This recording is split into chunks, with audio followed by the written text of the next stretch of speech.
qui a hyper impacté ma vie, c'est Les 5 blessures qui empêchent d'être soi-même de Lise Bourbeau. Alors elle retrace bien, elle résume bien toutes les blessures, le rejet, l'abandon, l'humiliation, la trahison et l'injustice. Dans son livre, elle fait même des schémas parce que ça impacterait le corps, la forme du corps, et également il y aurait certaines maladies qui pourraient être créées par ces blessures. Et ce livre m'a vraiment permis de faire connaissance avec moi-même, de voir en face à face avec moi-même ce qui se passait dans certaines situations. Et ça, c'est le côté peut-être un peu moins fun, d'aller regarder à l'intérieur de soi. C'est pas toujours très plaisant, mais c'est super utile. Et ensuite, le côté plus amusant, c'était d'observer autour de moi et d'essayer de deviner, de comprendre quelle blessure impactait telle personne.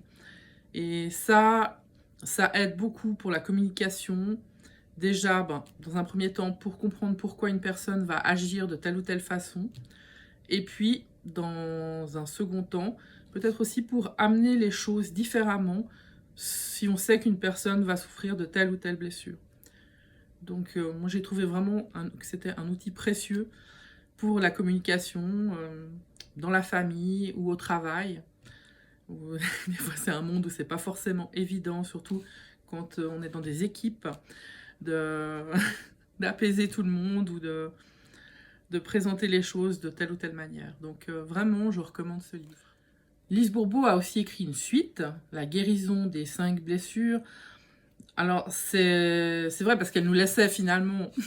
on connaissait les blessures, mais qu'est-ce qu'on fait maintenant? Donc, elle a écrit une suite. Alors moi, la suite m'a moins convaincue, mais je pense que c'est toujours bien d'en parler quand même, de la signaler. J'ai eu plus de peine. Peut-être parce que c'est aussi le travail d'une vie selon les blessures que l'on a, parce qu'on les a quasiment toutes. Hein. Simplement, certaines sont beaucoup plus marquées que d'autres. Et voilà, donc c'est le travail d'une vie, je pense. Mais elle nous met déjà sur des pistes pour avancer.